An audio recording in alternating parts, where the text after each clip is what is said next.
So do yourself a favour, check out the Carlisle Cult Cinema Club, and don't forget not just to rate it, but also to subscribe on YouTube or Facebook.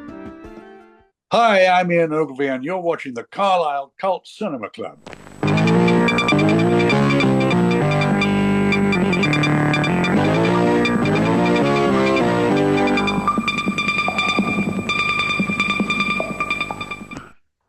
Good evening, ladies and gentlemen, and welcome to this exclusive episode of the Carlisle Cult Cinema Club Presents. I've got some of the cast and crew here of Employee of the Dead, and with a combined number of 648 IMDb credits. And joining us this evening, we've got writer and director Aaron Truss, who was behind Paradolia and the Rob Knox documentary and a load more.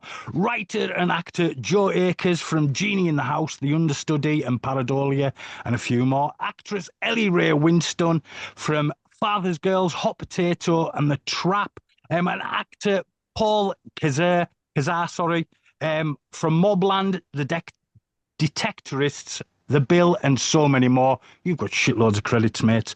And also we have a mystery who will be exclusively revealed during the show. So please give a massive round of applause to the cast and crew of Employee of the Dead.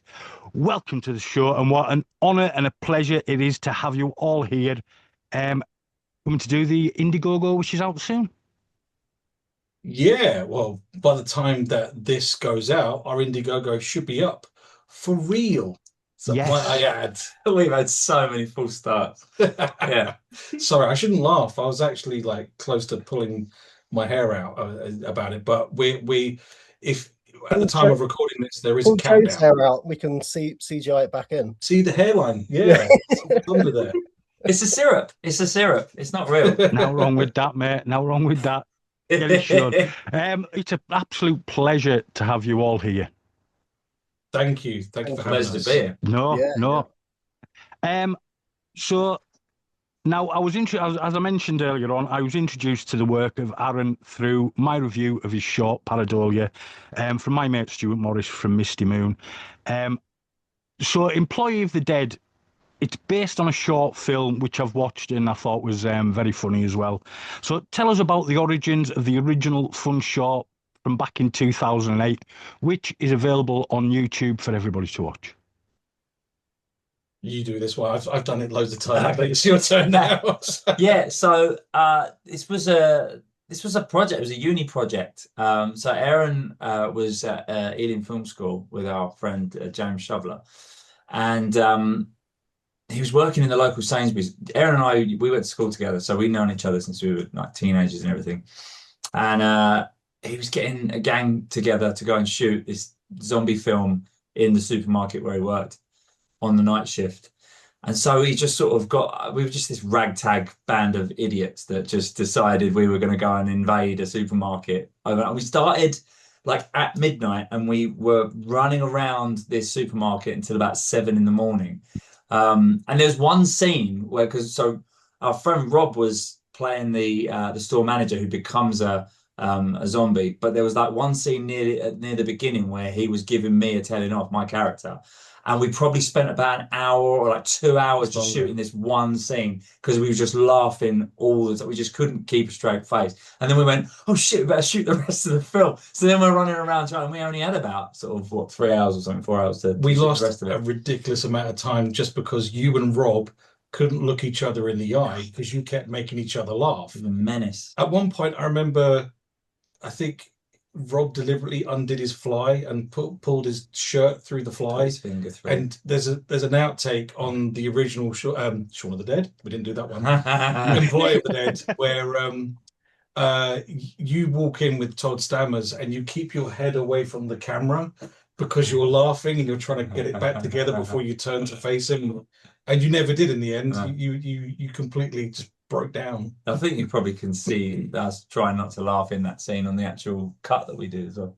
I mean, mind you re-edit it every 2 years, don't you? Yeah, Joe keeps mentioning the fact that I keep re-editing Employee of the Dead, and we've had it black and white. We've had it slightly sepia-ish black and white. We've had it we changed the soundtrack.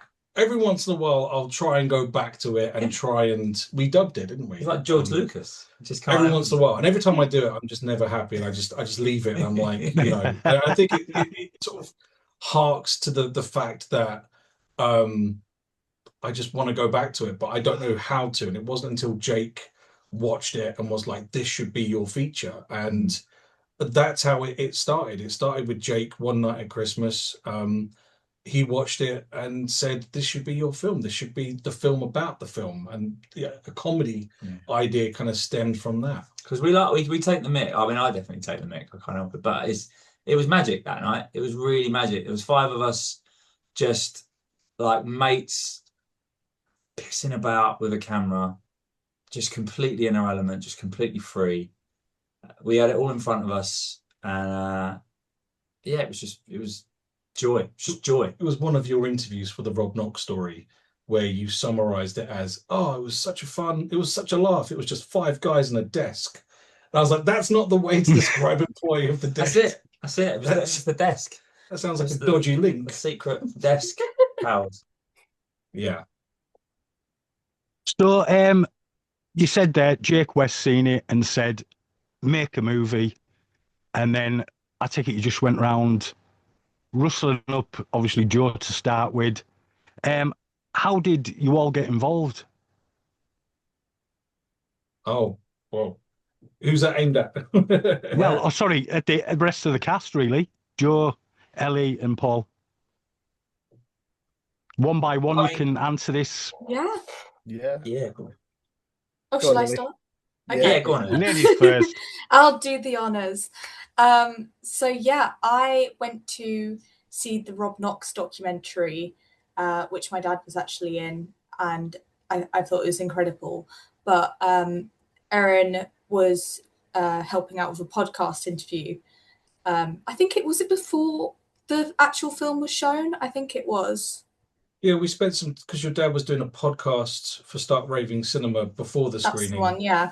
Yeah, and that's where you and I met, yeah. Yeah, so I met Aaron and we kind of got to talking about film, but not really talking because there was a podcast being filmed at the same time. It was more just like eye contact and silent knowing of like, yeah, I enjoyed this film. Do you enjoy this film? Oh, I've heard of this film. That's good. We share the same opinion. So after seeing the documentary, which was really moving, just incredible stuff. I think everyone should watch it. Afterwards, got to talk to Aaron properly and just tell him, what I thought of the work and how moved everyone was. It was a very emotional night in general, but we still, somehow got to talking about film, which is probably my biggest passion and obviously Aaron's. And it became a conversation of, oh, yeah, I like this kind of stuff and I'm inspired by this kind of stuff. And I'm actually working on something. And we stayed in contact and eventually it was, oh, do you want to see the script for this? And I was like, yes, obviously I want to see the script for it. It sounds amazing. And yeah, that was Employee of the Dead. And I just kept, asking more about it, getting more involved. Eventually that came to, oh, you should be in this. And I was like, that would be incredible, but who would I be? And so I was born Reinvented a character. a new character, which is an absolute honor. That is so cool for someone to be like, I want you in this, so I'm going to add a character that works, that really works for the film as well. And yeah, I've told this story a couple of times now, so I'm trying to switch it up a bit. No, it's all right. That's not how it happened at all. No. Yeah, we were actually in Spain, and it was a rainy night in Rio. Yeah, we met on the mothership. There were 7 sword fights. Yeah. Oh, what a time that was! But, yeah, exactly. We'll always have Paris. We'll always have Paris. It's just been so great, and obviously I've had the honor of getting involved in the production side of things, running the social media and stuff. That's been super comfortable for me because you've been smashing it. Thanks. Cheers, really guys. Oh, yeah, I've seen it all over the socials that I'm on. So it's definitely getting out there. So what about you, Paul? How did you get involved? It was via the Rob Knox Film Festival. So I was in a short film called Easy Sell that was screened at the festival. And it was, the festival itself just kind of knocked me for six, the caliber of the films, the presentation of the whole thing, sort of Aaron, Joe, and as well as the sort of short films that were up for nominations and stuff. There was also a few sort of videos relating to sort of knife crime. And obviously, sort of, there was a film, with Rob and Rob's friends and families, and I think there was another charity that was shown as well that evening, wasn't there? I can't remember the name of that, but it was an incredibly powerful sort of movie, just sort of celebrating, sort of film and the power of film, and how it brings people together. And I think that's when I saw the first trailer that you guys had done for Employee of the Dead with Dani. Yeah, we had an announcement, and Dani was meant to be there, and she couldn't do it. I think she was doing a con or something like that. And I said, could you send us a little video message, and we'll announce you being a part of the project, even though we were still mid-script, I think, at the time. And that's when we got like a huge reaction from the crowd, saying, you're going to go back to the Sainsbury's film, you're going to go back to the zombie film or whatever. So that was quite humbling, especially when we approached Paul about it, because we'd seen some tapes for the role of Rob, which is it's kind of an homage to Rob. Like, we wanted Rob to be there in spirit, but we saw these tapes and it wasn't quite right until we saw a tape from Paul. And I remember did we have KFC? I think we had KFC. We usually do. We usually do. Yeah. We did actually. Yeah, it was massive. It was massive. Yeah. Real good. So that might have helped. So you got to thank KFC for that one, Paul. But well, thanks to the Colonel. Chicken and greasy. Them 11 herbs and spices. That's what did it. Yeah. Secret Spice did it. that was the first time I saw the teaser trailer that you had, and I think I sent you a message, didn't I, Aaron, the next day, just to kind of thank you for the festival and to keep us posted on the film. Because I remember seeing the teaser trailer. It was like, that's exactly the sort of thing I want to be doing. It's horror, it's comedy. These guys are amazing. They're driven. And then I think you sort of got in touch, didn't you, around December, and sent us a script and the short film. And it totally knocked me for six. And I think, like we said at the time, I used to make quite a lot of short films with my mates, when I was younger, kind of mockumentaries. We'd sort of find an ice cream van and just go and order something, and then we'd dub over the top. It was almost like the Cook Report. So suddenly this ice cream dealer was selling heroin, or we'd pop into our local like corner shop, buy something and then dub over, and this guy was a massive arms dealer. So it just reminded me of the sort of stuff we were doing, as kids as well. And I just fell in love with the scripts. And I think when I did the tape, I just had fun with it. It was the most fun I've ever had with a self-tape. Put sound effects on there and all sorts. I had that experience too. It was a lot of fun with the self-tape. And definitely. Even though I feel like my self-tape was it was a strange one, but what I've noticed about everyone involved in this is everyone's so earnest, in their work and how they interact with you and just their passion for it. And I feel like that is really valuable in the industry, especially right now. Oh yeah, 100%. I mean, it's been an experience just watching these tapes, and we've been trying to find the right quality in terms of everyone that we've asked to read for us. And it's been hard. Like, there have been some characters that we haven't quite found yet. But speaking of which, you might have noticed segue, that was beautiful. Someone has joined the chat, and I'm going to set this up, if that's okay, Paul. You go for it, Aaron. It's no one else your knows baby, about mate. this. So I know about this. But he knows about it. Of course, Joe knows about it. But I will get into this in a little bit. But suffice it to say, we have cast another member of the family, and they'll be joining our team today. And I am super fucking excited for this, because they're kind of like a a bit of a comedy hero for me, and someone. Is it me? It's not you, man. It's not you, man. The man's a legend. I've got to say, the man's a legend. The man is a legend. Some people think he's just a myth, but it's not true because I've touched his skin, and Everybody's favourite uncle. this is the weirdest. Yeah, there you go. Bit of a nod there, but I'm just going to say it out loud. Can the mystery person reveal themselves as the new character in Employee of the Dead, please? I'm loving this. Watch it not load. Drum roll. I know, watch it not work. Oh, Thank you, Colin. You know, it was maybe he's fucked off. I don't know. He'll reveal himself. Or she. It was getting too sappy in here. Yeah, that's It was getting very soppy, wasn't it? That Big Yes, loving. Invisible Man then. It is. Don't you know? Oh, Claude, emotion- welcome, emotions Claude come with Rains. life.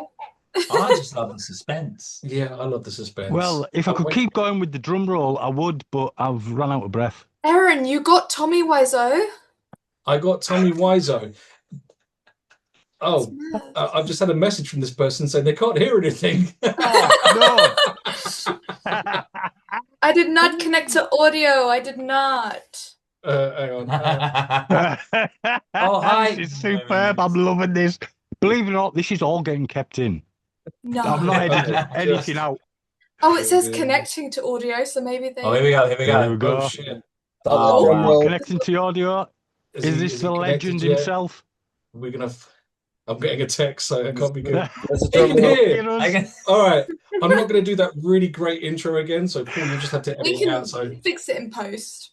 take two. Blah blah blah blah. Here's our newest cast member for Employee of the Dead. Please reveal yourself, sir. Oh no. Everyone's favourite uncle. No. Can you hear me? We Yeah, can here hear we you. go. We just can't see you yet. Ah, for fuck's sake. Oh, Oh, look, my this is God. superb. This Have is you all staying in. This is not Camera? getting fixed in post. I'm leaving this in because this This is cannot be absolute fixed in post. brilliant. I don't hear my own fucking intro. What the fuck? Oh, hang on. I know what I'm doing. It was a There we long, go. winding intro as well. Was it really good? Superb. That's the best It's intro really good. ever. Seven Yeah, of us we had cried. an orchestra. Oh, Oh shit! Here Oh, it comes. Yay! What did you say? Mr. What did you Nick say? Helm. What did you say? It's too late now. I just basically said he's a really nice guy, and Oh, fuck off, you he, cunt. he can make you look fit. And as Paul was just saying, he's everyone's favourite uncle. Ladies and gentlemen, it's Nick Helm. Hey! It's Nick me, Helm, Nick what Helm. an absolute pleasure. Something that's all getting kept in because that was so funny. I loved it. I When Nick loved it watches when that it goes back, wrong. it's so fucking funny. Oh Yeah. man, Well, I after what 2 years of lockdown, I still don't know how to use Zoom. So there you go. Here we are. I'm with you Nick, there, man. it's an absolute pleasure to have you here, and you are an absolute legend, a comedy legend, who I have pissed myself laughing at multiple times. I'm sorry. Well, it's all right. I wear nappies now, so it's all right. Don't worry about it.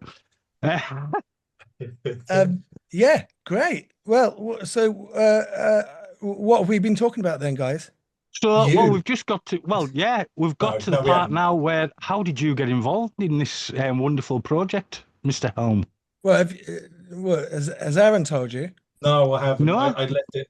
I was too busy, like Talking about himself. Waxing I lyrical wasn't. about the. Yeah. Yeah. I wasn't. I was building him up. I was. Yeah. yeah. Well, it's mad, really. So what? Like, Oh, he's laying down. how long ago? What's wrong with me lying down? So No, how? it's just. I envy It's all you. right. I'm in bed. Well, I'd just like to say first things first. Hello to everybody. Hey, Nick. Hi. It's a real honour to be working on this with everyone, and thank you for having me on your show.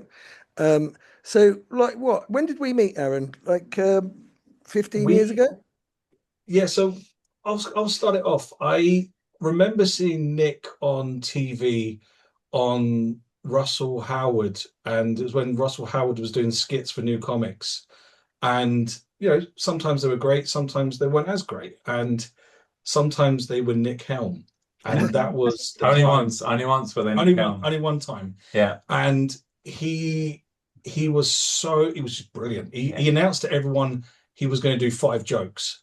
then did the 5 jokes, and then he had a guitar and he was going to sing a song, and he had just this like ferocity as well behind him that he sort of scared the laughs out of you almost. And I was doing stand-up comedy at the time on the open mic circuit, not long before you joined me on the Yeah, circuit. it was your fault that I did. Yeah, that's true. That's a different story. And one night I was doing an open mic thing, and Nick Helm was going to be there, and I begged and pleaded with the promoter, can I open for him? Because like he's like fucking amazing, he's hot, he's dynamite.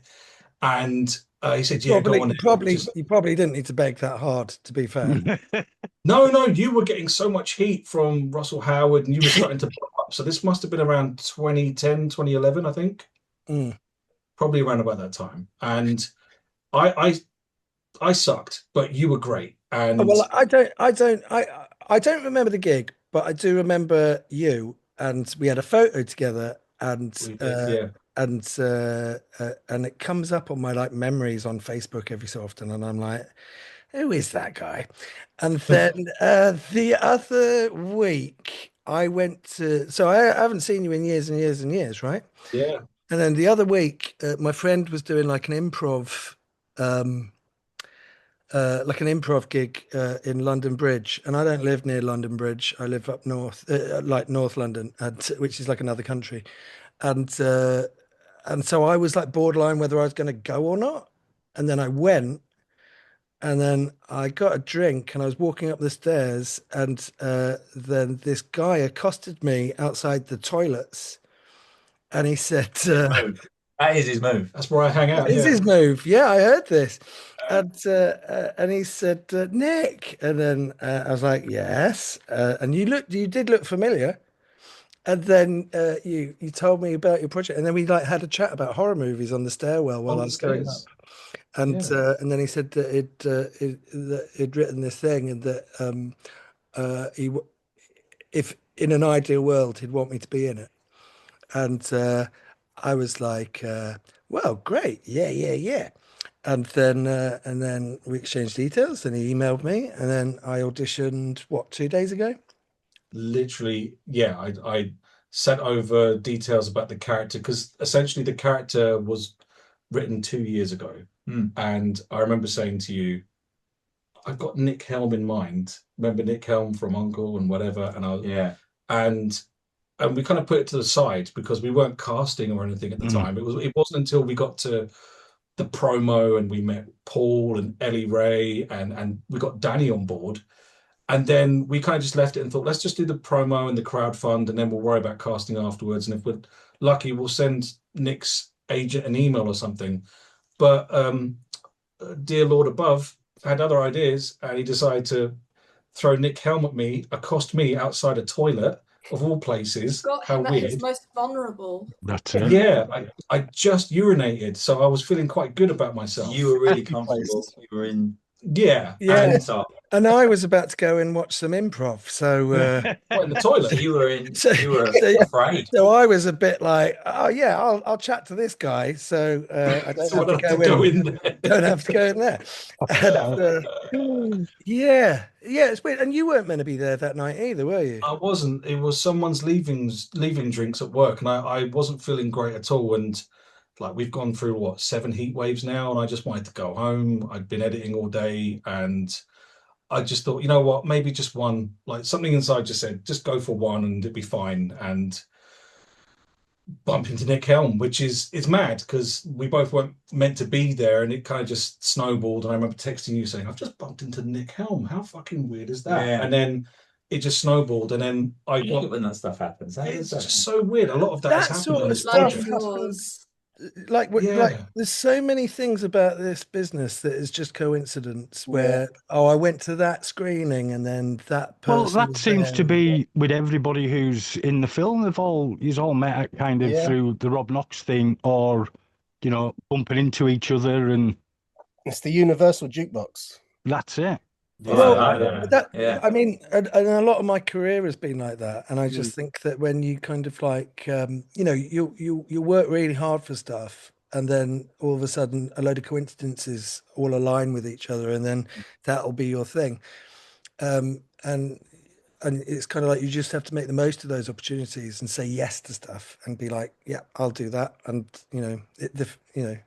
when the stars align, and yeah, and then you sent me the script, and I read the script, and read the character, and I liked it. Like I was saying to him, like basically, I've done sitcoms, and I've done TV shows, and I've done stand up, and I've done a few films, and I've made films and stuff, and but I've always wanted to do. I grew up a horror kid, and I grew up always wanting to do horror, and I'm like, I'm 45 now, and I'm trying to think like, do I want to be a stand-up comedian for the rest of my life? And I was like, in my head recently, I've been thinking I'd kind of like to be like the British Robert Englund, where you make loads of horror films. You know what I mean? Like I don't know what the opposite of a scream queen is, but like I grew up loving Final Boy. A what? A final boy? Final Yeah. Boy. I mean, like I grew up like loving Bruce Campbell and Kurt Russell and John Carpenter, and I'm like really a horror kid, and I've always wanted to kind of like make horror films, and I'm actually writing a zombie film at the moment. And then Aaron was like, "Oh, we're doing this thing," and I was just like, "That is incredible," and they said, do you want to kind of read the script and audition for us? And I was like, yeah, I'd love to do that. Like in a way, on paper, it's like a dream job. It's like my dream job. And so I was like absolutely up for it. So I did the audition 2 nights ago, and I worked really hard on it. And I'm rubbish at auditions. He did as well. Yeah. The tapes are just like, you can tell he'd really thought about the character. Do you know what as well? When I won't give too much away, but when you were in the film within the film part, there were moments that reminded me of Garth Marenghi's Dark Place. I was like, yeah, okay, this is like hitting some deep in me places. Yeah, well, like, yeah, I mean, I did like, you gave me like 4 scenes to do, and some of them were quite emotional, and then some of them were kind of broad. And so I started with the emotional one first, and then I worked backwards. And by the time I was doing like the film within a film stuff, it was just really fun. And you don't want to overdo it, but you kind of like give a little bit. But yeah, anyway, I really loved it. It's like one of the most, I hate auditioning. I was like the lead part in Uncle. And I never auditioned for that. They just gave it to me and I could do it. But every time I always said, if I had to audition for Uncle, I wouldn't have got it. But all my auditions are always terrible, and this one I really wanted, and I worked really hard on it, and and I loved it. And the more I did it, it took me like 4 hours, and then by the end of it, I was like really into it, and I really loved it. But I just think it's a great project, and I love it. Excellent. So everybody here seems to be banging to horror films, which is always a good thing. Apart from all right, okay. I am the undercover normie. I say my thing about horror films that I have trouble with is that they're really scary, and I get a bit scared. I went to see the It reboot with a mate of mine that I did comedy with, and he said to me, "It's like going to see a movie with my girlfriend." Because I was like, in the actual cinema. But because my best mate is a massive horror guy, I keep making horror films. Well, I think that's right. I think that's right. Like I grew up in London in the 80s, and on the underground you'd just have like pictures of Freddy Krueger everywhere, and it was terrifying. And so my gateway into horror was I watched Army of Darkness, which was so funny. But I was always scared of watching Evil Dead. And so then I watched Army of Darkness. And Army of Darkness got me into Evil Dead 2. And then Evil Dead 2 got me into Evil Dead. And then by the time I got there, I was just like, great. And I'm also a big Alice Cooper fan, who played Freddy Krueger's dad and did The Man Behind the Mask for Jason 6. Part 6. And Jason Lives. Jason Lives, the best of the franchise. It is. I agree completely. Sorry, I love Friday the 13th. I love every single. They're like the Rocky films, where it's the same film but slightly different. Just different kills. That's all it is, and they're so brutal, and it's great. And I just recently interviewed Adam Marcus, who directed Part 9. Oh, wow. So, yeah, that was amazing. First person from the Friday the 13th franchise I got to interview. Final And Friday. Yeah, just brilliant bloke. Yeah. Excellent podcast. Yeah. 2 hours of just horror. But I was never like a horror kid. I was very scared. And then it was Bruce Campbell that kind of, because it was funny, that worked me backwards. So I understand what you're saying. Yeah, but it's weird because when we were writing the character, so Nick's character in the film is basically this pub singer who's got a bit of a temper. He's short fuse, quick to anger, and Hooben, Joe's character in the film, sees him in a pub brawl and decides, you're going to be the lead of my film. Yeah. You've got everything that you need to, he comes off convincingly as this sort of like brutish, kind of troubled, dark kind of, guy. There's a fight, and you can there's Waterloo on the jukebox and everyone's having a tear up in the pub, but all Hooben can hear is dun dun dun dun dun dun. It's like kind of, this is the moment. So it's... And then when we were writing it, I remember we were saying, who is this guy? Because the character he'll play in the movie is in Hooben's movie, the film within the film, is a character called Rick Venger. And we absolutely love Rick Venger, and we're always quoting him. He's just, but there was no substance to him when we came up with it. And eventually I said to Joe, watch Army of Darkness. Yeah. I think there's something in the Rick Venger character that Bruce Campbell does with Ash Williams. Yeah. Which is weird because it just happens to be like one of Nick's favorite films as well, which is I've had 2 production companies. I had a theatre production company, and I had my own business company, and they were both named after Army of Darkness.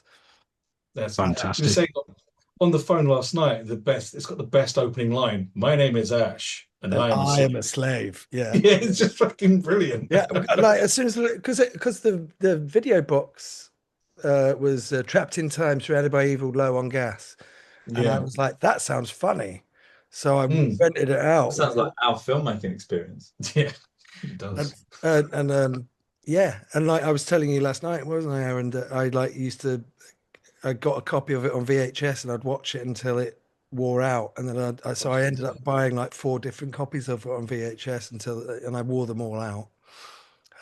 It's great. But everyone else talk now. I've got to ask them while we're talking about Army of Darkness. Favorite ending? Oh, the Planet of the Apes one. Oh, interesting. Yeah. I'm more of the Hail to the King, baby kind of ending. No, because that is like another bit that's bolted onto the end of a film that's already perfect, and then it's shit. Yeah, wow, Ellie, thanks for that. Jesus. I don't think it's shit. I don't think it's shit. But it's got a couple of nice iconic moments in it. I don't think it's shit, but I think that the Planet of the Apes ending kind of like suits it better. Like it finishes off as a film, long. But the supermarket ending just sort of like tacks on another bit. And it's kind of like, the film's finished. Get out. Yeah. Shut up, Ellie. We actually had a couple of them on Employee, didn't we? Yeah, there were so many endings to Employee of the Dead, to be honest. We should film them all. Yeah. There was one ending, like... We had a false ending at one point. Oh, well, like Wayne's World. Yeah. Let's do the Scooby-Doo ending. Yeah. Yeah. You're not going to do the Scooby-Doo. Let me... Let me do it on my own. But yeah, we've had so much fun with all these characters, and inviting Nick onto the film is just it just brings a different kind of energy to the one that we already have with Ellie, with Paul, and with Dani as well. Oh yeah, Dani couldn't be here, by the way, Nick. Once she found out you were going to be on here, she was like, no, fuck this. So well, I nearly didn't make it. Yeah. Dani. Poor Dani. So how did you get Dani involved? Because I did have some questions down, but I'll ask Aaron anyways.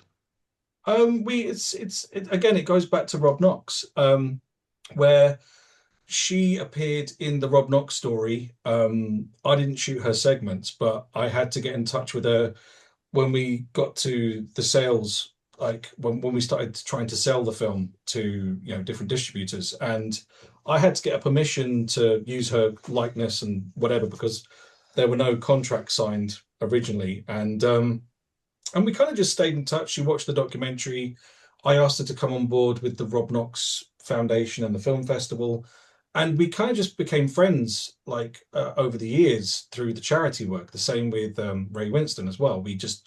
We had a common goal where we were trying to make a change, and as we all know, knife crime in Britain, it was getting to a point where it was every other day it was in the news, and we really did try to push for change from a different kind of angle, which was the creative sector, and and we just stayed in touch. And then eventually, when we were writing the script, the same with Nick, and it was, I really think we should get Dani for the role of Lexi in the script, and it seemed like it would be a possibility that we could at least have an audience with her and just be like, what do you think? And well, because we wanted to have like a really good character to sort of work as a good sort of foil for Hooven, but we didn't want to do the kind of romance thing. We thought, brother and sister. I've got 3 sisters. One of them's called Lexi, actually, and we just thought, that's an interesting dynamic, like the sibling thing. And because obviously, she was in our mind the whole time, right? She was just this idea that because she's so sarcastic as a person in real life as well. In real life, but she's got that really good energy, and I think she even said on like one of these, she was talking about like I've got a face that she just wants to bully. So already she's trying it on. And I will bite. So it's just like perfect. It's when you put these two on camera together, they just go at it, and you're not even wrong. You just put them in this. Like Ellie will attest to this. We'll just put you down sitting next to each other or something, and we'll just leave you, and you're literally so good at each other's throats. Yeah. But that's the great thing about seeing siblings on screen. Like I said this before, like stuff like Sinners, Phantasm, Supernatural. All these like film and TV where you're watching siblings, it's a much more interesting dynamic, especially when they fight, because the fights get weird and you say things that you wouldn't normally say to your friend when you have an argument, and it just gets like. Well, there was like our frame of reference for the whole relationship was to someone to just go Woolworths, and then the other person goes, "You bitch." Yeah, and you don't know what the context is. But I absolutely love the idea that these two were, because you were saying to me earlier, like you normally get 2 brothers or 2 sisters. Yeah. You never normally get a brother and a sister sort of going at it. And there's a lot of rivalry, especially creative rivalry in this movie between Dani and Joe's character. Yeah. But then there's also a lot of rivalry between Nick's character and Paul's character. And the goal is the same. They're all trying to achieve the same thing. But there's just some chips on their shoulders they can't really get over, and watching them go on this journey through a zombie movie to get to the other side and complete their arcs is brilliant. I love it. It's weird, isn't it? It is weird when you think about it, because obviously it seemed like the most natural thing in the world when we started doing it. It was just like, oh yeah, because we did that. We did that for real. But like, it's odd, isn't it? Yeah. Now we want these guys to go through it, basically. So. But it is a lot of fun. There is a lot of heart in the script as well as gore. So it's great. Well, I was going to say, I've obviously not seen the script, but you just mentioned gore there, and from what I've seen on the promos, it looks like it's going to be practical and very gory. And I hope there's no CGI or AI in any use at all, because Hollywood seems to be starting to use AI in horror movies. There's a shark movie out called Chum with Alice Eve, and they've used AI to create all the shark attacks.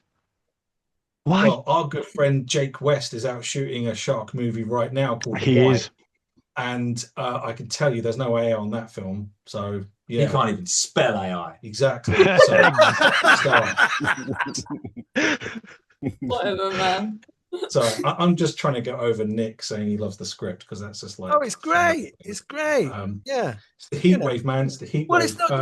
It's not just the script. It's like, I'm ADHD, and I struggle with screens, and they've done like a sizzle reel, and you look at it, and it's they sent me the sizzle reel and the script and all the stuff. I watched the videos first, and then. And you go, well, you've made it, right? and they were like, no, we did these sizzle reels for like no money whatsoever. And you kind of like go, well, they look incredible. Yeah. And they did it with no money. So it's kind of like, just like imagine what they could do with money. And you just 100% on board. Do you know what I mean? It's just like, this looks fantastic. I want to be involved in this. I think I could do this.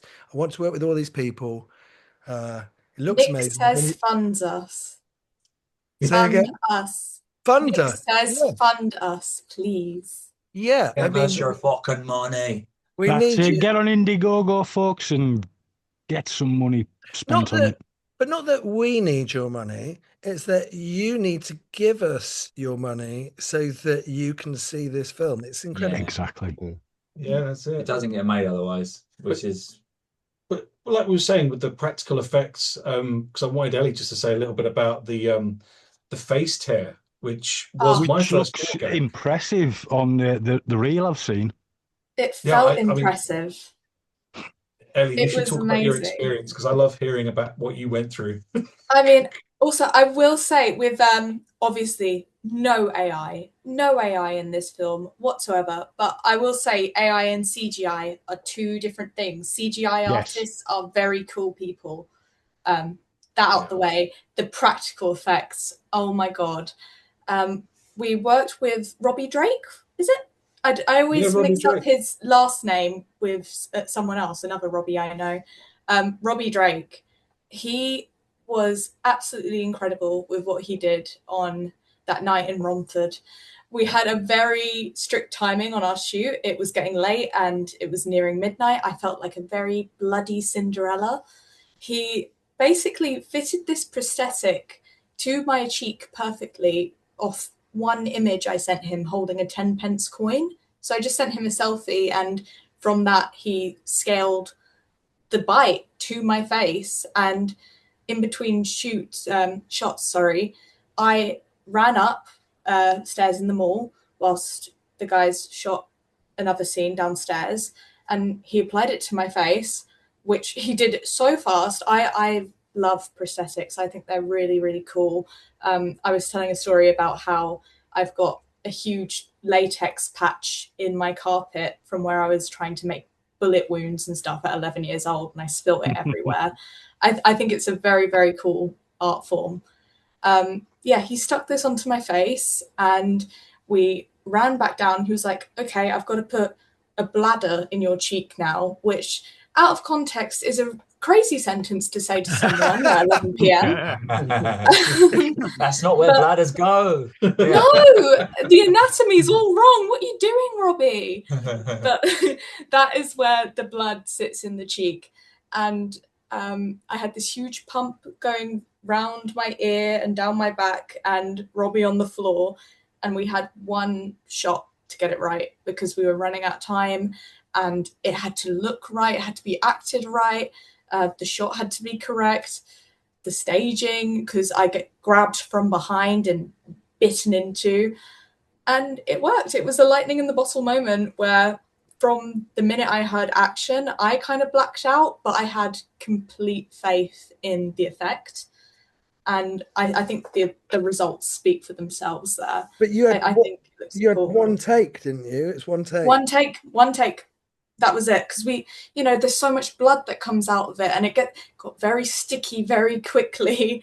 I actually had to drive home with my hair in a dog poo bag because I have white leather seats, and I was not risking that. The glamour of filmmaking. It's just every girl's dream to be covered in fake blood and put their hair in a plastic bag.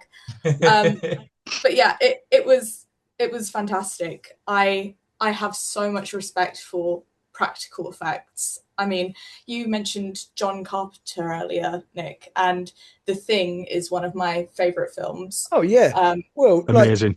Rob Bottin, Rick Baker, Stan Winston, they're three of my absolute all-time movie heroes. Excellent stuff. And I've loved horror as long as I can remember. I think it's because I kind of know it's fake, but also I don't know, I just have an interest in that, whether it's like the macabre and gothic or the crazy sci-fi, like gory video game stuff. I like it all. And you know, watching something like The Thing, I was actually scared of it when I was a kid. When I was 6 years old, I was flicking through the channels and the dog scene came up, and I love dogs.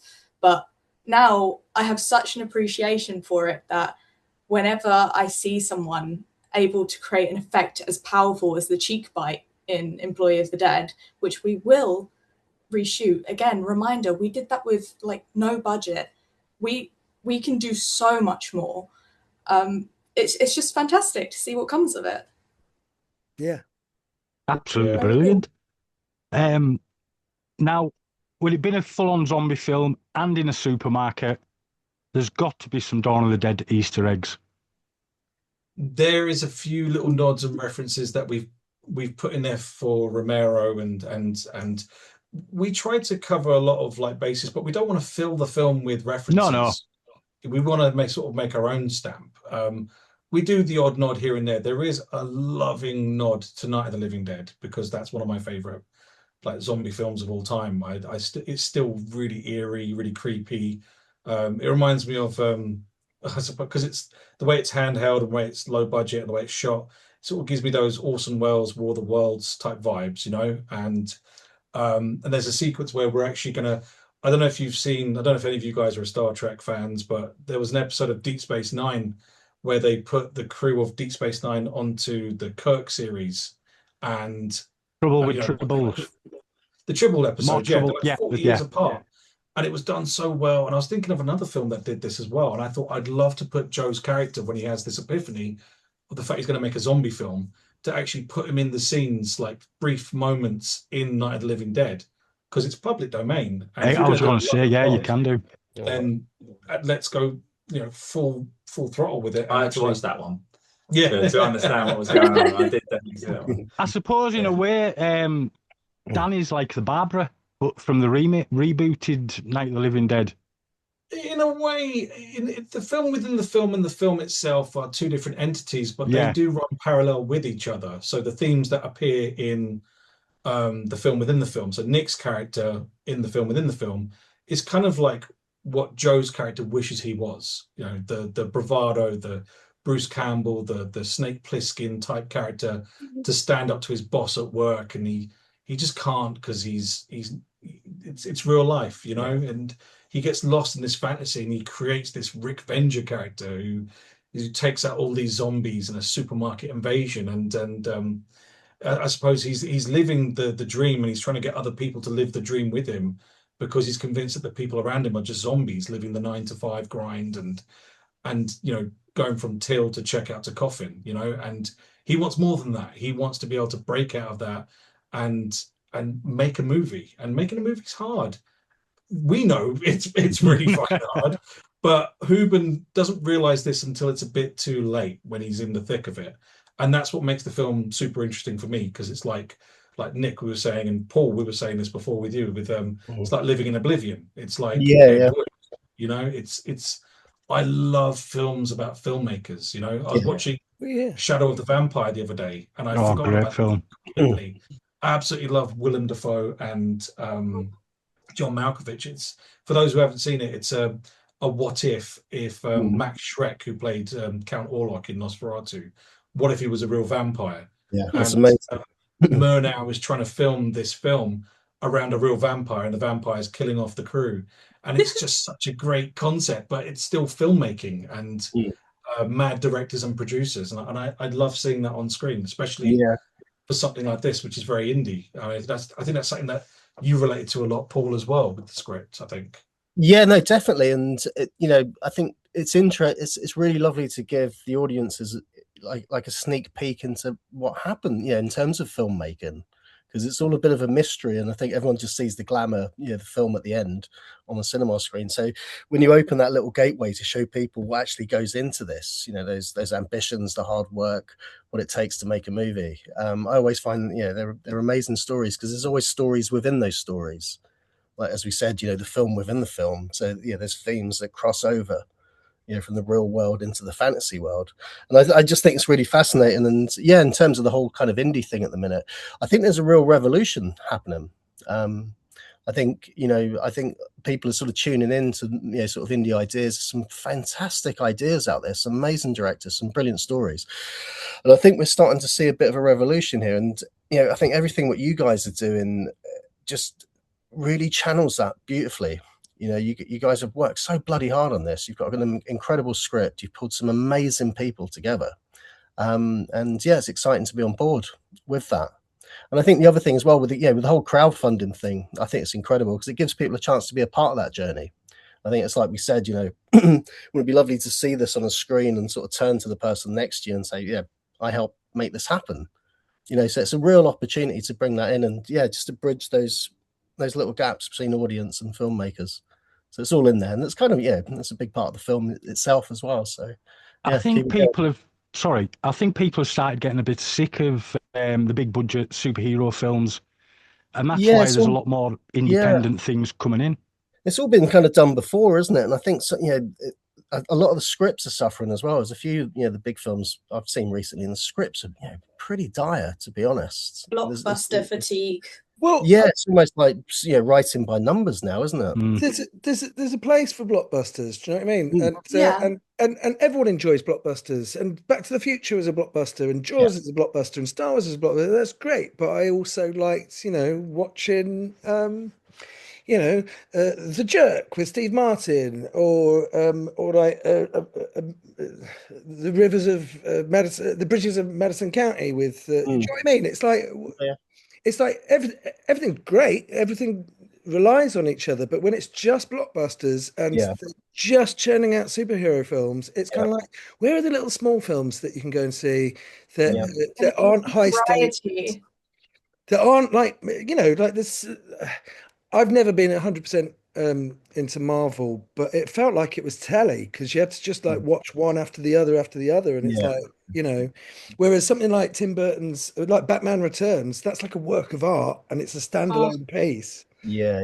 And there's a place for everything, but when it's like just being offered hamburgers. Do you know what I mean? It's like, I've just been eating hamburgers for 20 years, and it's that overload at the moment, isn't it? And I think that's the thing. And there's so many good writers out there, so many good directors that just aren't getting a look in. So there's so many stories. This is what you were just saying. Is that what I'm thinking is that people have just stopped waiting for permission, and they're just going, "I've got an idea, I'm just going to do it." I mean, I'm a stand-up. You have to. You have to. I'm a stand-up comedian, and I was terrible at auditions, so I wrote my own plays. And then I put myself in my own plays, and then I directed my plays. And then I was like, fucking hell, writing plays is hard. And then I did stand up, and I was like, well, this is much easier than writing plays and organizing other people to kind of live your dreams, And I did stand up. And then you get to a point in your career where you get noticed, and then you get, I was lucky enough to get the lead in a sitcom, but then you get dragged into kind of like an industry where you end up having to ask permission to do everything. And I started off just completely off my own back, and the things that I'm most proud of that I've done have been the stuff that I just did because I wanted to do them. And then it's great getting jobs, but like, if you actually just get off your ass and do it for yourself, it's kind of like, it's really liberating. Absolutely. And that's, not only is this film about that, but that's how it came to be. It's like Rocky. Do you know what I mean? It's like no one gave him that part. He had to do it for himself. This film is autobiographical of the process that went into making it. And it's a love letter to creative people. It's a love letter to people that, make stuff happen and get it done for themselves. It's a love letter to horror films.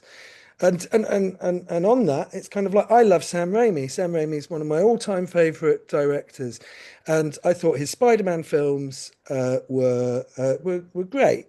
But I also felt like when he started making those Spider-Man films, that we lost like an amazing kind of horror movie director, or just like even The Quick and the Dead is incredible. And and then when he came back and he did Send Help last year, it was just like, Oh, oh my God. such a good film. Yeah. Great film. It's not quite peak Sam Raimi, but you kind of Yeah. like watched it and you were like, oh, we could have been having these for like 20 years. Do you know what I mean? You get like you get dragged into these industries that kind of like make you reliant on them. And then you kind of like lose focus on the fact that you end up kind of like chasing other people's dreams, Yeah. and you lose focus of what it is that you wanted. And you know, this script came along and me bumping into Aaron, and it feels like the stars all aligned. And I mean it. This is like a dream project, I think. I'd love to Everyone's be been really nice. It's better be good. Yeah, we should say some nice things about them as well. Yeah. Ellie, I really like your headphones. Thanks, man. It's so fucking easy. Paul, I love No pressure, Gonna dine guys. the out way on that. the light hits your head. Love it. Yeah. Paul, that's a lovely cap you're wearing. Thank you. Self-promotion. Actually, I've been Self-promotion. meaning to compliment your beard because that's wonderful. Look Yeah, at that. that is a I strong, don't want to that's a objectify strong you, beard. but that is just beautiful. Good facial Thank hair. you. Thank you. Congratulations. Thank you. Mind you, I I love your interviewed house. when I interviewed Jonathan Ross, I quite hadn't got where I wanted my beard to go, and it is long. And Jonathan Ross takes the piss out my beard as well. It's all right. You He can't goes, say, oh. I'm fascinated how many colours you've got in there. Because it was grey and weird. ginger and black. Coloured. And That's good. it's a beautiful beard. There's a bit of Thank blue you. in there as well, isn't there? there's no blue rinse yet. You know, mind you, it's very grey up top. Silver Fox. Yes, that's it. That's it. So back to the film. Now, Ellie, you've been doing all the social media, Yes. and it was briefly mentioned earlier on. And sorry, I cut you off because I was going to mention it to give it a bit more of a bigger bit. And the social media's been superb because I've seen it everywhere. I've shared a few bits as well on my page and group and things. So how's it been going down social media wise, TikToks and Yeah, I mean, social media is such an interesting world, isn't it? I mean, I am Gen Z, so you know, I grew up with the internet, on the internet, with technology. Somehow, not even at the level it is now. It's still kind of changing and getting weird every second, every hour. And if I think about that too much, I spiral. But there are these things called algorithms now that you need to really play into. And, you know, with this Employee of the Dead, I wanted to strike a balance between getting our stuff out there and seen without losing the identity of it. And, you know, you see a lot of stuff, especially on a platform like TikTok, you see a lot of, I don't want to say demeaning, but like people really almost groveling for like, please listen to my music, please look at my art, please. And I completely understand that, like every second of it, but it's a cesspit. Yeah, thank you. Thanks. it is. It's what some people might call a cesspit. And you know, I really wanted to focus on like getting a community of people who genuinely give a fuck. Like they're not just gonna look at it and be like, okay, I'll follow, I'll like it, I'll do whatever, blah blah blah blah, I'll watch it. I wanted people to, you know, stop, watch it and think, oh, hang on a second, this is interesting, and I don't need to, you know, like hope the algorithm brings me back here. I actually want to follow the journey, because like I said earlier, everyone involved is really earnest and passionate about it, and I hoped that would translate. Sometimes you just need to make super short form content to be like, hey, look at our page, isn't this cool and shiny and new, and don't you want to find out what it is? But I hope when people then get further into what we have put online, like our Indiegogo, watching our promos, hearing the story behind it, I hope that's where people go, oh, hang on a second, this is something great.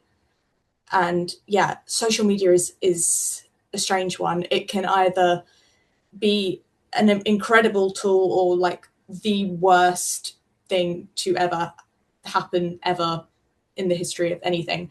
But yeah, it's been luckily a really good experience with us. We've had some great people showing a lot of support, and yeah, it was funny excellent. when we dropped this promo of Dani Harmer, and she yes. drops the F-bomb, and Dani Harmer is Tracy Beaker. Tracy Beaker, man, you know what I mean? Dropping the F-bomb, that's what we want. CBBC's childhood, growing up watching Tracy Beaker for Gen Z and millennials, and she drops a big fucking F-bomb and kills a zombie. And a lot of people thought it was AI. Immediately. Everyone was tagging her in the posts going, look, Dani should totally see this. She'd really like it. I'm like, what do you mean she'd like it? She'd fucking do it. There's people in the comments going like, oh my God, has Dani seen this? And we had one comment that I think they deleted it soon after because they realized, oh, hang on. But they were like, oh, you shouldn't be AI generating Dani. I don't think she'd like that. Like, I think this is crazy. You can't. I'm like, we've already made a post saying we don't fuck with AI. I promise you, we're not AI generating Dani. That's Dani. She's there.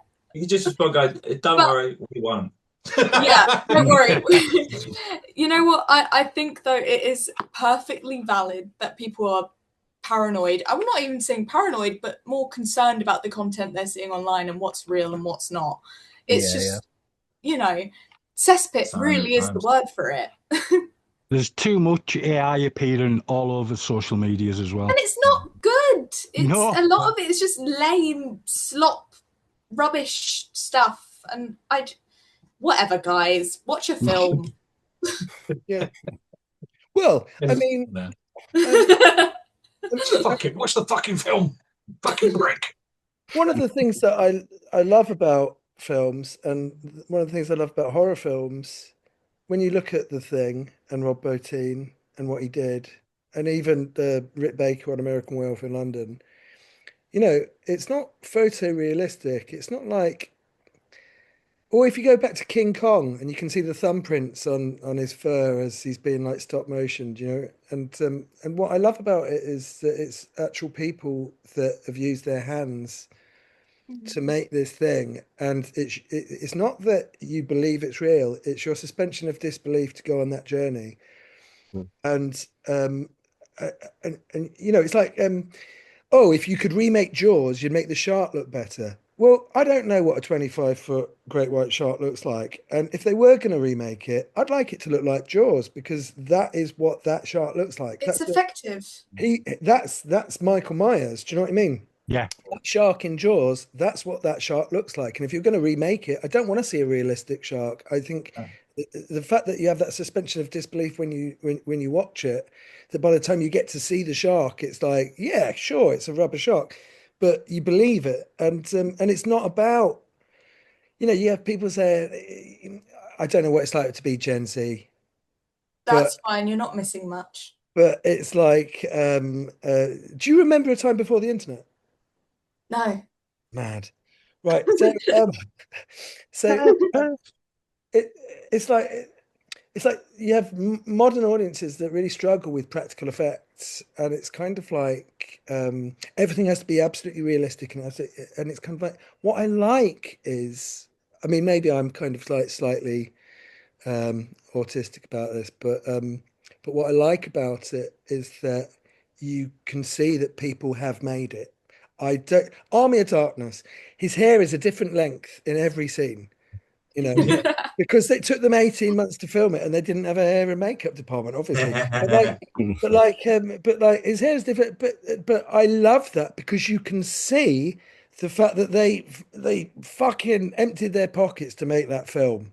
But I think like the practical effects can be like super creepy as well. Like, oh yeah, one of my favorite films. Like I watched this every single day from the age of about 3. Ghostbusters, right? When I was a kid, I just had this video and I wore it out.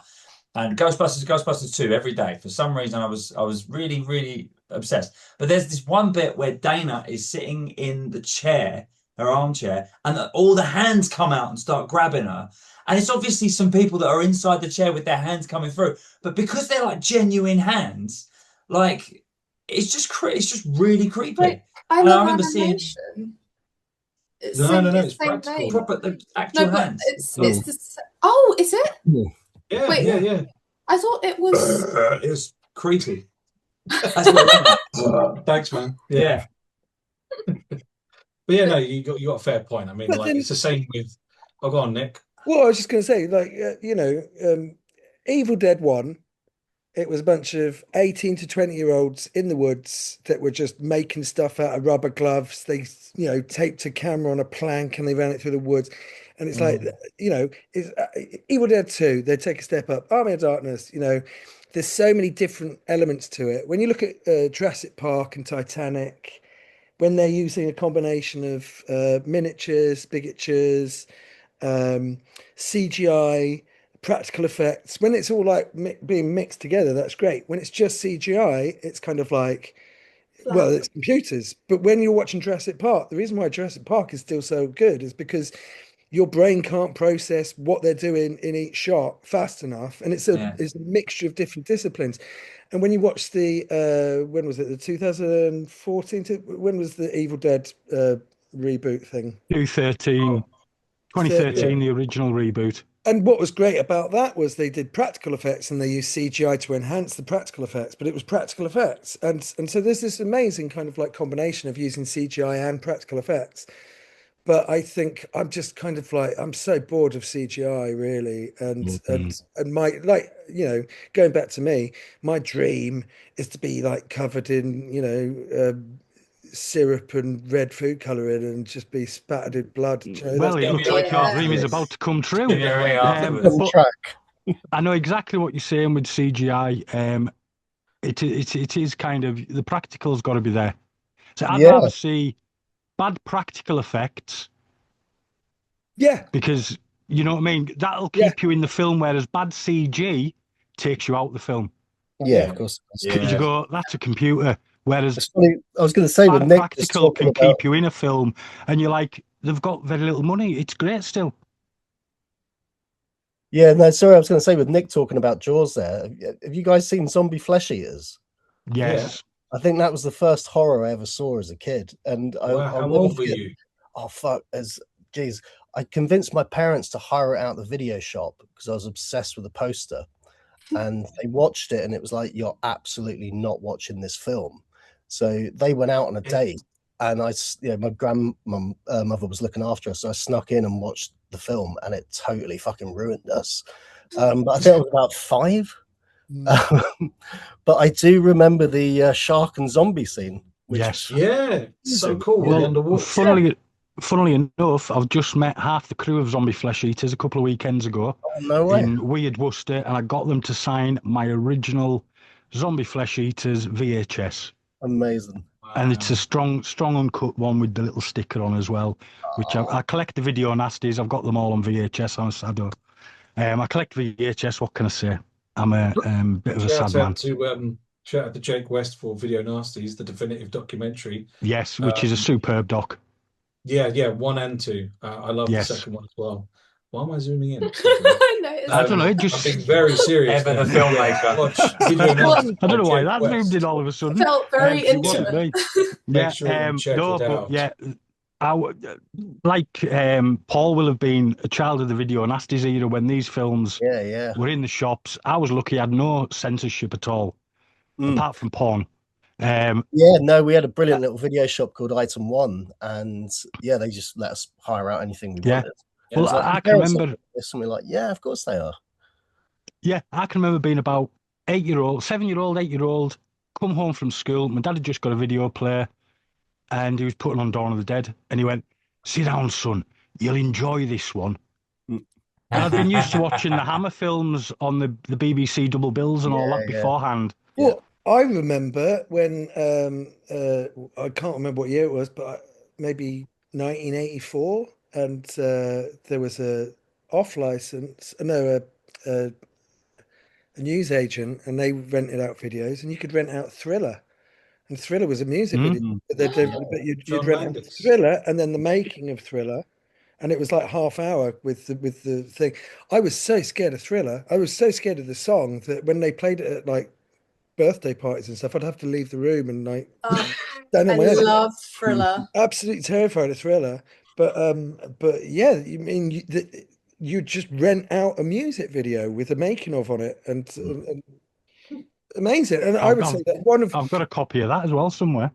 I've got all my VHS over here, and I'd say like one of my all-time favorite movie characters of all time ever is Bub from Day of the Dead, and you know, he's like he's incredible. And Day of the Dead, I think, is kind of like underappreciated, but and I It's think getting more love now.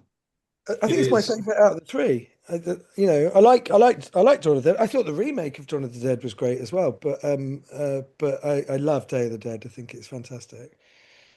Now we're talking about the Romero zombie films. Are these zombies in Employee of the Dead going to be running, or are they going to be shufflers?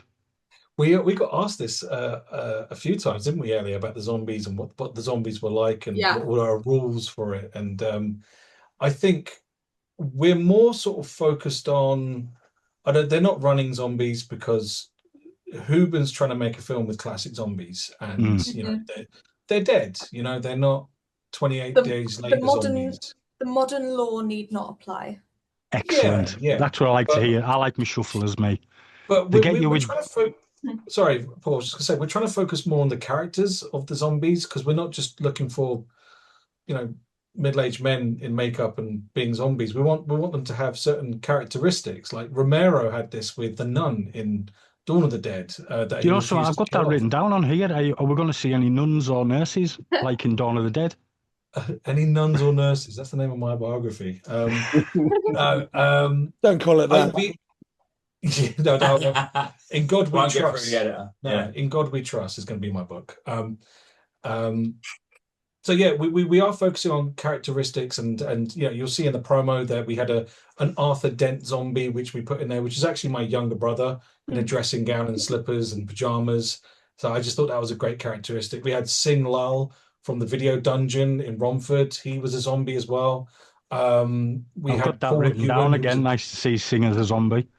Oh, he couldn't wait to get like. He was a great zombie. He was and great that turban was staying where it was because it just looked fucking brilliant. And each of these guys or people, sorry, they bring a different kind of quality to it. And you want interesting zombies. You want different sexes. You want different ages. You want. We were talking about how dark you were going to go. Well, I won't spoil it, but we've got some grim ideas. Yeah, excellent. We just want to make it interesting. Hubin would want to make this interesting, and he wouldn't want it just. I mean, he'd be trying to get people he knows, because the film he's trying to make in the film is people to be his lighting, gaffer, camera, DOP, sound, but also the zombies in front. So he's going to ask all his mates and ask people at the mall that he's working in with the supermarket and grab them. And of course, you're going to have an eclectic bunch of people that he's trying to get. And we want to show that. We want to have fun with it. We want people to go, oh, my favorite zombie in Employee of the Dead was the drag queen, or something like that. That'd be fucking brilliant. I'd love that. You've got to have an old lady zombie. Oh, well, there is an old lady zombie. Yeah, exactly. Yeah, Rollers in. Yeah, old lady zombie, they had to go in there. Which Nick's character kicks her head off her shoulders, which is a beautiful scene. Which I can't wait to film, because the head lands in the self-service till.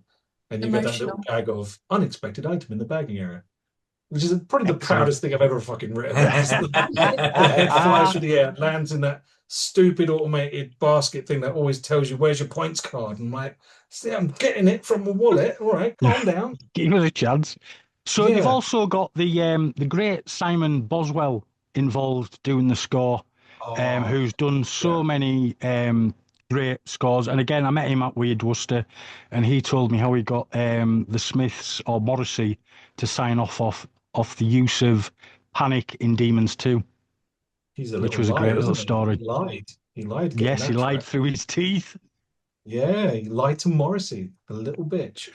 No, but Simon is someone that I met through Jake West, and Simon's done some cracking movies in his time. Like he's even worked with Ray as well. And I know him from Shallow Grave. I know him from Demons 2. I didn't know he did the music for Santa Sangra as well. And I really wanted Boswell for Employee of the Dead. So he waited for him outside the toilet. Men's toilets, and he just came out. He wasn't even meant to be there that day, and neither was I. I invited him to the Rob Knox screening, and when he turned up late. And I don't like to sit and watch my, I'd like to be around and whatever, just making sure people who come in can get a seat and whatever, and I'll just stand by the side. Yeah. And he came in, and the lights were off, and he fell. Like he tripped because there was no lights for the, where he's going to go sit down. And I caught him, and he landed in my arms, and I just whispered in his ear, "Now you got to do my fucking film." So romantic. And he stayed true to his word. He's doing the film, which I'm super psyched about. He did the music for the promos. So if you go on Indiegogo and you watch the 5 promos that we have on there, the main promo, the origins of Employee of the Dead, the cast and crew, the script, the proof of concept, all the music in there, bar one track, which is Close Encounters of the Richard Kind, which they've given to us for the film, which we love. The rest of it is Simon Boswell. It's all original Simon Boswell compositions. So you actually get to hear a bit of Simon Boswell in the promos already as part of our proof of concept. Which I've watched all the promos, and they are absolutely excellent as well, which give you so much of an idea what's going into the film, because there's behind the scenes bits as well. And as well as Simon Boswell, you've got another horror legend involved. Hellraiser and Nightbreed's Nicholas Vince, who is another legend, let's be honest, who's been in so many great films. Yeah, Nicholas Vince, he was actually one of the first people to read Draft 1, and one of very few people to read Draft 1. No one else will see Draft 1. Fucking hell, it's disgraceful. I want to read it again. Yeah, you will, but not right now. But, he read it and he saw something in it, and he was, giving notes and feedback. I was actually on a plane to Sicily when I was reading all of his feedback, because it was a lot. Yeah. He put a lot of love into it. And when I met him again at the Rob Knox Film Festival, again, it all goes back to Rob Knox bringing people together. Yeah. We were on the balcony at Picture House Central, and it was a full moon. And I thought, I'm going to speak to Vince, Nicholas Vince, because I've seen him all the time at Fright Fest, and he's a lovely guy. And I just said to him, would you like to be in Employee of the Dead as a little cameo? He went, oh, absolutely, that'd be lovely. I was like, oh, fantastic. And he went, what part did you have in mind? I went, well, it's the guy with the foot fetish who can't get past the audition because he's such a creep. And he burst out laughing, and about 20 minutes later he said, I'll do it, but I'm going to call my husband first. And I was like, great. We got someone from Hellraiser, we've got Simon Boswell. We're slowly filling the crew and the production team with people who've worked on horror movies. Our DOP is Vince Knight, who's coming off of the success of Pinocchio Unstrung. He's responsible for Winnie the Pooh, Blood and Honey, Peter Pan, Neverland Nightmare. He's just worked with Ellie's dad as well on a project. So he's basically jumping from project to project. I mean, I'm pretty sure we can say this, but obviously we're working on our projects. You've got Ellie and myself coordinating our attacks on social media. And then in the meantime, there's people, yeah, exactly, with that headset as well. And in the meantime, they're shooting a movie somewhere, whatever, this new Ray film, and they're talking about Employee of the Dead over there. So I'm like, everyone on set was talking about it when I went to visit. Oh, excellent. No way. Are you bullshitting? Nope. Well, they're saying good things. Yes. You can keep that in. Yeah, keep that in the podcast. Yeah. You need to get your dad in on a cameo. It'd be brilliant. Yeah. Everyone keeps saying that. Yeah. We'll see. Yeah, he hasn't done a tape yet, so. Oh, well, yeah. He's got to send in his audition, hasn't he? You know what I mean? He's got to audition first. Yeah. Brilliant. So I take it it's all going to be in the memory of Rob as well. Yeah, I mean, Paul is an example of us doing it in the memory of Rob anyway, because there was no way. We decided really early on that we wanted to include him somehow. Yeah.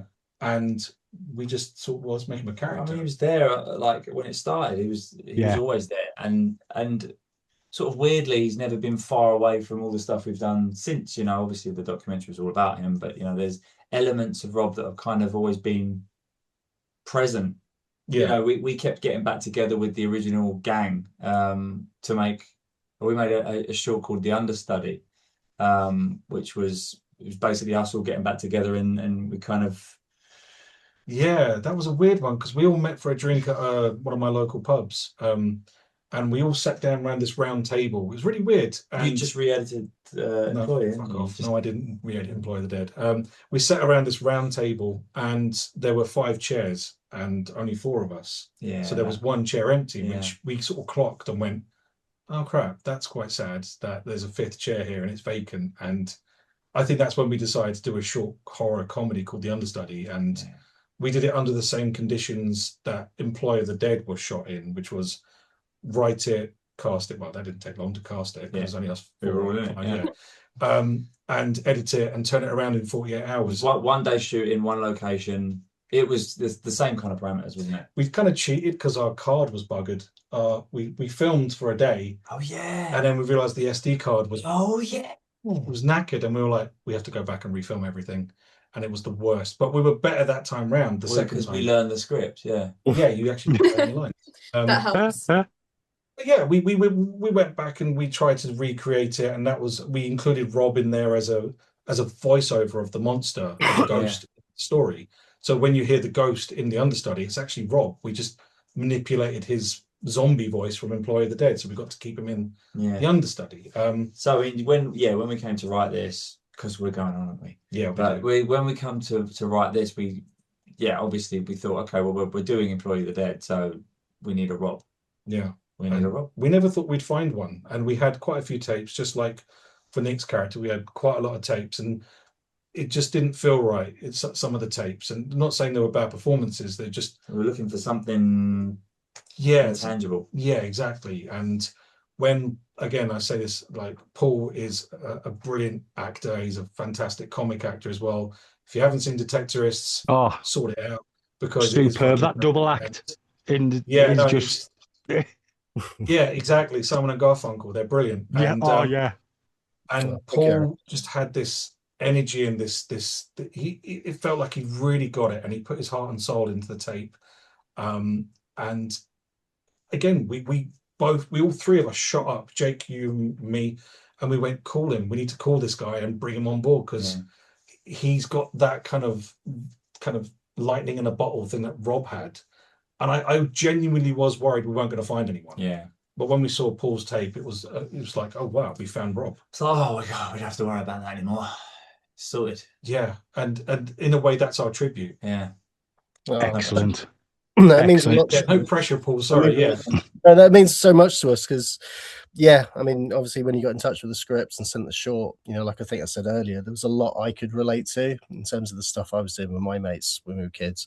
And I think I said at the time, I lost my mate Owen a couple of years ago, and there was a lot of similarities between sort of the relationship I had with Owen and I guess the relationship you guys had with Rob. So it hit me, in a personal place, and it's a great honor. I'm sort of so proud to be on board this as well. And I think, like we said, it'd be wrong to try and do an impression of Rob, but to pay tribute.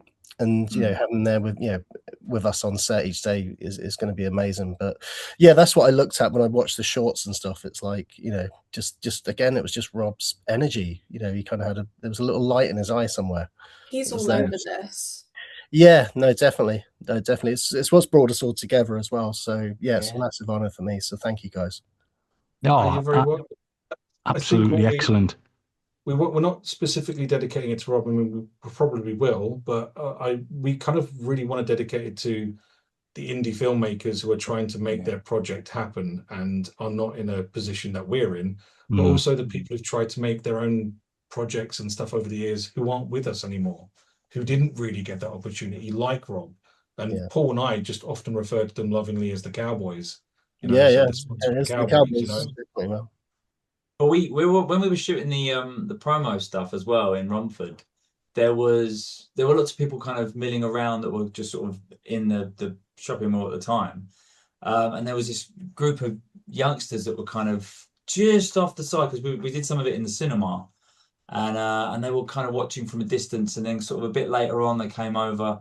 I think you were with me, weren't you, Paul? We were Yeah, I think together. so.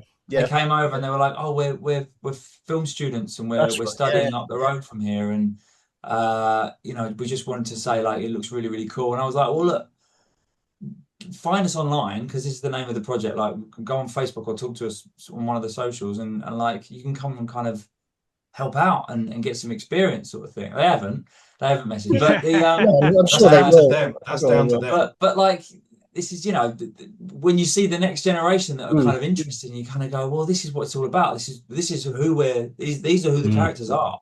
Yeah. And it's the way this production is just growing as well. You know, these things kind of keep happening, don't they? It's like, you know, different, you know, more and more sort of people are just, you know, tuning in and coming on board. It's, I mean, the way it's grown, it's just so beautiful to see. Yeah, it really is.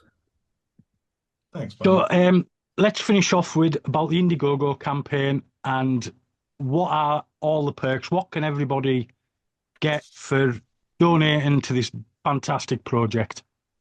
If you give us a $5, you can go live with Nick for a week. That's the first perk on the list. If you give us £1,000, I'll go out for dinner with you. all right. Yeah. There we go. Put that on the perks list.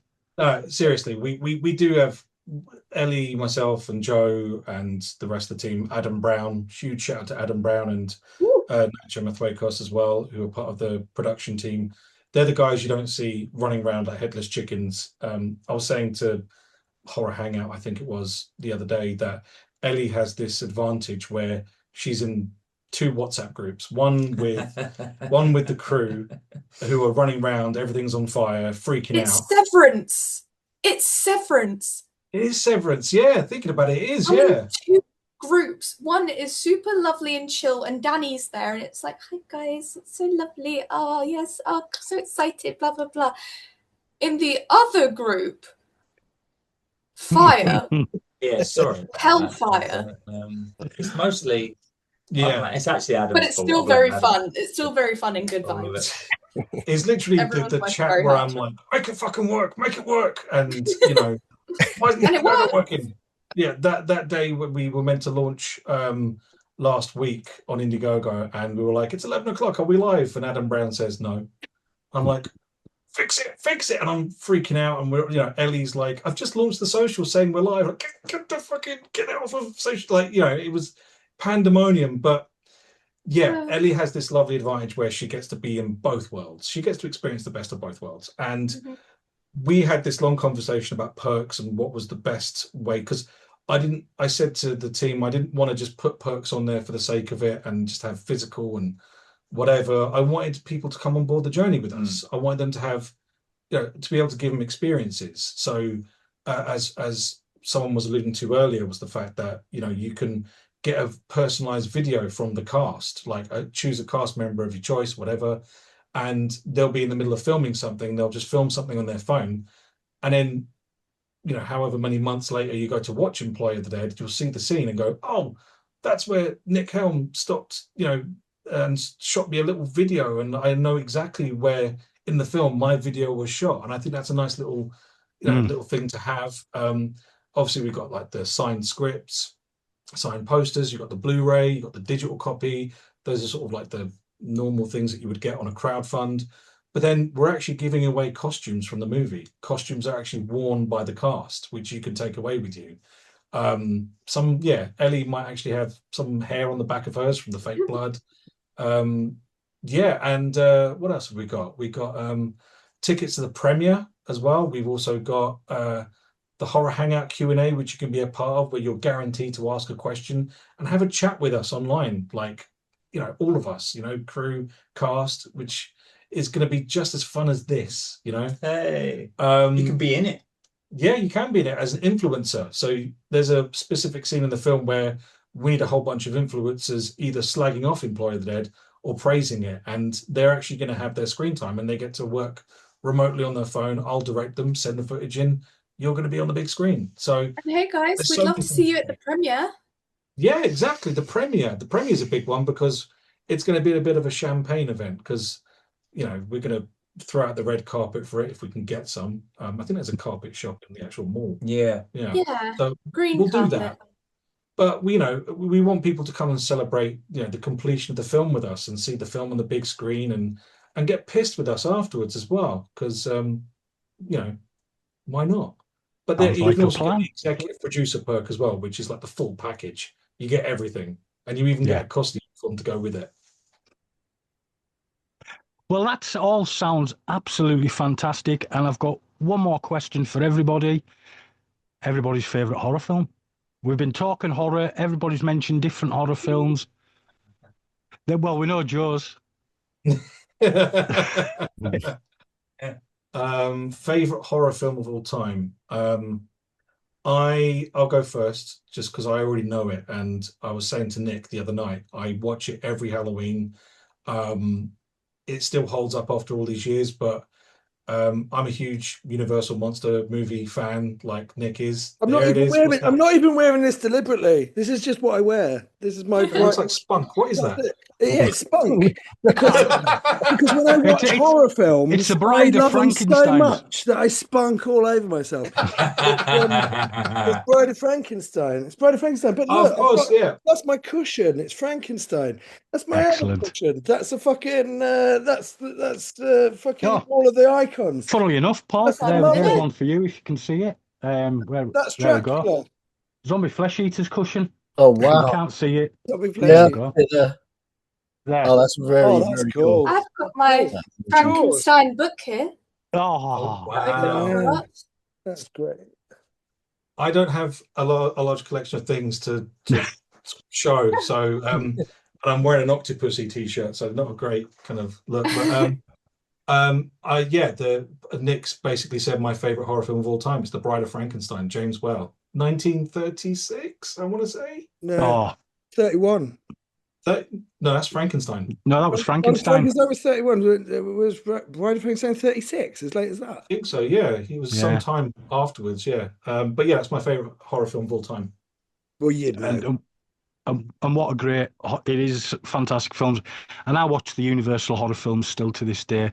And the wife bought us a Blu-ray collection in the coffin, which is I've got nice. that. I've got that. Excellent. And I've got that and I've got the complete box set of all the 32 films in the lobby downstairs. I've got a Xenomorph over there. Excellent. I looked over there. It's in the room. Nick had also loved what I've just bought, a Kandarian dagger from Evil Dead 2. Right, yes, cool, very cool. And the chainsaw as well. Chainsaw. I've got a plastic chainsaw with one of them bath plug beads going around it, and when you press it, it goes. You've got a Friday the 13th mask behind you as well. Say that again. You've got a Friday the 13th mask behind you as well, haven't you? Yeah, and the original Terminator 2 production line. Look how excited he is. It's a fucking. That's the one where you make the Terminators. You put this skeleton in it, and then you plunge it, and then it makes Terminators with plastic skin on it. That's it. The Kenner one. Is it Kenner? Yeah, it was Kenner, but that's the original. That's fantastic. Now we're doing it now. I've got the I had that one. Ghostbusters. The Ghostbusters one. Yeah, God, man. I mean, am I a loser? No, not at all. I don't know if anyone knows this. I've got a God Hand from Berserk. Oh, wow. Is anyone familiar? Is that the game Berserk? It's a manga anime. No. I don't know. I do know a lot of manga as well, but I've not seen that one. You have? It's very good. The 97 one is where you should start. It's like 10 episodes. It's on YouTube. If I could swing this camera around, I've got stuff. I can't. Well, yeah, surrounding us. I've got a 2 foot tall critter with eyes that light up. I've got Tarman's head from Return of the Living Dead. I've got a big swamp thing, 1-to-1 bust. I've got if anyone's seen Return of the Living Dead 2, the screwdriver zombie. Get that damn screwdriver out of my head. Just love stuff. I love Surrounded by cool Godzillas. Paul. Yeah. Paul, what's Yeah. your thing you have? Or what's your favourite scary movie? Well, thing of just going back to the classic horrors, the monsters. I've got a collection of Smurfs. So I could be getting the Slurps. there's Frankenstein, Oh, wow. Wolfman, Yeah. Nice. Wow. Mummy. Excellent. God, I love stuff. Wow. I've got the real Ghostbusters Dracula. Oh, I've got the what real that was? I had Ghostbusters that. Wolfman. I've got the real Ghostbusters Quasimodo Frankenstein. They're all real, by zombie, the way. And the Mummy. The real Ghostbusters did a thing where they brought out kind of like Universal monster figures, and I got all of them. Oh my God, I love shit. We do, don't we? You know what I mean? I'm building a That's a great VHS angle as shop in my well. back garden. Oh my. That's how sad I am. To hold my collection, I'm building a VHS shop in my back garden. That's not sad. I'm going to put a fucking light on and then you can see my fucking... I got this fucking antique fucking... You've got a fan out. I've got fans out as well. It's so warm. It's so hot. I've got this fucking antique fucking... It's not antique, but it's a fucking... You can't see it, can you? It's a... Hang on, I'll switch the light on. Talk amongst yourselves. Talk amongst yourselves. That's nothing. I know for a fact that Nick has a bust of Shakespeare's head from the Batman TV series. Oh, Oh nice. my God. Can you see That's this? so cool. It's a VHS carousel. I've got that. Oh. I've got that. So it's got all my VHS in it. I need to have a Nothing crack better. with you about VHS, Nick, I think. That's Show him the my- bust. That's my bust. Oh, that's brilliant. And I've got a creature from the Black Lagoon that's bursting out of my Thai Flash Gordon poster. London After Midnight as well, was that? What's Say the again? arcade machine? Was that London After Midnight next to the creature? Turtles. London After... No, that was Alice Cooper. Oh, right. And then I got Oh, I mean, like, fucking... I just fucking... Oh, my God. You should start a You should. vlog. All come around museum. my flat and steal stuff. It's like... It's incredible. This is literally where Hooban should live. Yeah. Yeah, well, free filming location. Yeah. So hang on. So what's everyone's favourite horror films? Oh yeah. I- Before we started showing off our cool shit. I've been putting off this question because I hate it because I picking one is horrible. I've got probably a different one for each decade or type of horror film or what it's Told me so it was Paradolia. oh it's Paradolia. Yeah. Ruined that. Yeah, I find it so horribly difficult to pick. So please don't ask me. It's awful. It's a terrible It's- question. It's a terrible question. I love you know, I love the gory ones and the sci-fi ones. I love like the Alien series. I love what was it the other day we mentioned? Train to Busan and someone mentioned it the other day and it's completely escaped my mind now. Aaron, we mentioned it on a podcast. It's kind of like Dead Space. Event Horizon? Event Horizon. Oh. I remember that when I Excellent was film. a kid, absolutely like captivating me. I would watch clips of it on YouTube and try to find the full film somewhere on iTunes, but they never put it on there. I Blu-ray. love Blu-ray. Buy the Yeah. Blu-ray. yeah. I Or love just, just be Hereditary. Just be young. Just be older and have gone and seen it at the cinema. I know. I should have. You know what? Instead of being like 6 years old in 2007, I should have been like investing or something. I don't know, getting a house. Yeah, Midsummer, Hereditary, like the Ari Aster films. I just obsession. Like there's new good stuff. Nosferatu. It's That I love Nosferatu remake was incredible. brilliant. That's my favourite. Is the Stunning. original. That's Me- my I was favourite put off because I love the original, but I was put off when Yeah. we seen Nosferatu's twang. I think that Oh, added didn't to the really film. need to see that. Actually, Oh, you don't. I think that added to the film. He's a What lustful being. You pervert. Yes, and so is he. That's the point of the film. But what I think is incredible about that Nosferatu remake is that you remember it in black and white. Yeah. And it was Yeah. colour. The color grading on it was incredible. The way it set the tone for.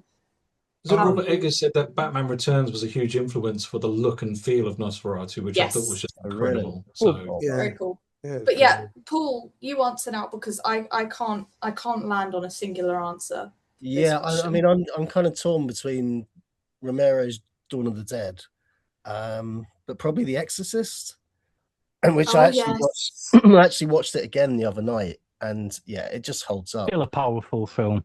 Yeah, it's just again, it's just incredibly well written, amazing characters, and it's like every time I've watched it, you discover something new in there. I was banned from watching that film as a child, and then I finally got around to watching it when I was a teenager, and I said, "What was all the fuss about?" But it was a great film. But I was really, really taught that it was the most traumatic, horrific thing you could ever watch, and I thought it was brilliantly. Well, it was before the internet, and then the internet. I know, absolutely spoiled.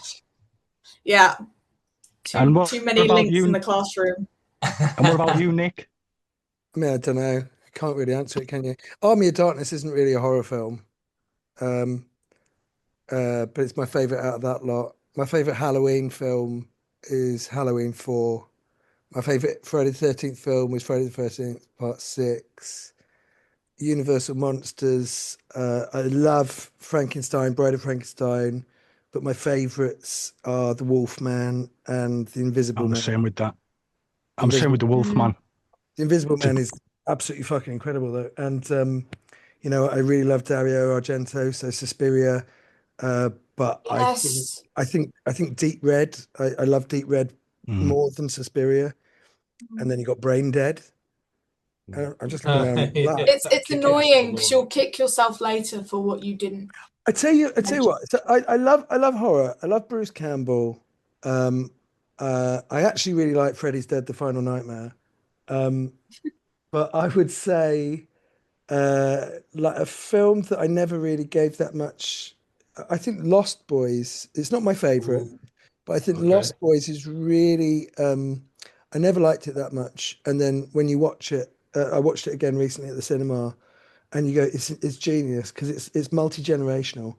You know, you got like kids can watch it, teenagers can watch it, and parents can watch it, and they're all represented in the film. And I think that's a film that gets better every time you watch it. And my favourite directors are like Sam Raimi and John Landis and I've got one for you, Nick. Dante. What about Bubba Hotep? I mean, I loved Bubba Hotep. Like when I saw it at the end of a 24-hour all-nighter, and I was exhausted. And as soon as Bruce Campbell turned up as Elvis, I burst into tears. And cried all the way through it. I just thought it was like, this is the film that he deserved. Do you know what I mean? You know, I went to see Congo because he was in the start of it. He was in the TV trailer, and it was on. You go, that's Bruce Campbell. I took my whole family to see Congo, and yeah, I love him, and yeah, I don't know. You can't really pick, can you? But I would say the Universal. I'm obsessed with the Universal monsters, so let's say Wolfman. Yes, excellent, great choice. My favourite of the Universal monsters as well. Can we count Requiem for a Dream as a horror film? The Robin Williams movie. Yeah. No, it's the heroine. That's what dreams may come. Requiem for a Dream is the heroine. My film's mixed up there. Sorry. I mean, you can count it. Stresses me out. I would also say, yeah, it's a really stressful watch, but you can count it. Oh my god, that's why I'm thinking of that film. It's Jared Leto. No, cut that. Cut it. Cut that. I'll nip that out for you. Why did I just think of that film? Topical. I mean, no. I mean, he does suffer all the way through that film, so it is quite a good watch these days.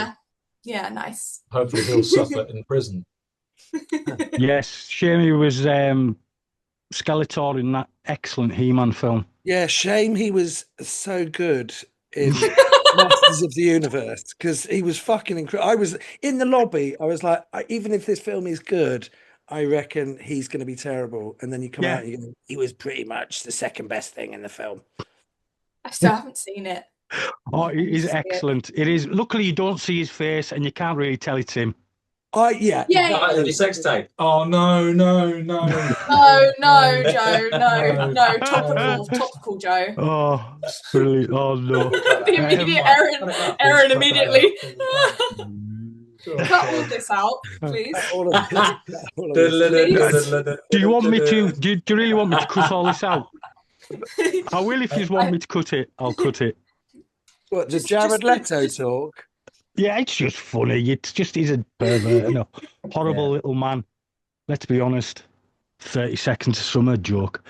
Is it 30 seconds? No, 30 Seconds to Mars, isn't it? Absolute terrible band. But anyways, so I think that brings us controversially. We're going to finish on that. The bus has crashed into the station. We're not going to finish on that. So no, it's absolutely. I can't wait to see the end result, and it's lovely to see how passionate you all are for the making of this film, because from everything I've seen, it's going to be a cracker. Oh, thanks, and what man. a cast you've managed to pull together as well. Yeah, they're all right, aren't they? Yeah. Shining. Oh my god! Oh man, I'm reading that at the moment. Have you read the book, Nick? Got the Shining. The Shining. I've got the fucking Shining carpet, for fuck's sake. Dude, that was such a release to hear The Shining. I felt like something was missing. And Well, I'm going to be fucking Carrie. I'm going to be controversial with The Shining. Mate, you're giving me a migraine, please. Oh god. I prefer the Mick Garris version. Sure. Which is Stephen King wrote it. It's more close to the book. Sure. But they've never done a correct adaptation of Carrie. Oh, but that Brian De Palma movie is incredible. Yes. That Brian De Palma movie, I would say, because they cast it at the same time as Star Wars, and it's all that era, but I would say Carrie is almost as good as Jaws, and I think Jaws is the best movie ever made. So it's that look and the way all the split screen comes up, just so eerie. It's great. Absolutely fantastic cast. Is amazing in that. He is. William Catt, the greatest American hero. William Catt's amazing in that. Yeah. Oh man, it's really great. And I do appreciate that you prefer the Stephen King adaptation of his own book, The Shining. But I think that the Stanley Kubrick one, I never found it scary. The Kubrick film is great. A lot of people said that. So great. But it's like a puzzle box, and then you keep coming back to it, trying to work out what it's about. And then the more you watch it, the more you get into it. And I'm just obsessed with it now. Wonderful. Wonderful stuff. Incredible. That was a great outburst. Like we were just about to say goodbye, you shouted The Shining. It was very valid. It was a very I've got 2 Shining rugs and a crocheted Shining blanket, and I've got a Shining poster over there. And I'm looking around my flat going, what horror film can I think of? And I've got fucking 4 Shining rugs. Reminders of it. Yeah, it's amazing. I'm literally reading the book at the moment. Have you guys read the book? Yeah. Yes. The book. Not actually. Amazing. So good. That's terrifying. It really stays with you. You kind of leave it, and then it kind of just plays in your head, and you have to go back to it again. Yeah, absolutely incredible. Good show. Well, Joey kept her in the fridge. Yeah. That was a Friends reference. That's only a few people got. But yeah, there's I got it. I got it. I promise. But no, it's been an absolute pleasure, and I've loved every minute of this. It's been chaotic and mad, just the way it should be. Thank you all for being here. And everybody out there, get yourself on Indiegogo, back this motherfucker to the hilt. Get all the money in, and it'll be absolutely amazing. I'm looking forward to seeing the film. Thank you all for being here. Thank you. Thank you very much. Stick around stick around a little bit, and I'll have a quick chat with everybody. But no, thanks all for being here, and it's goodbye from me. Bye. And it's goodbye from us. Bye-bye. Oh, that was mad.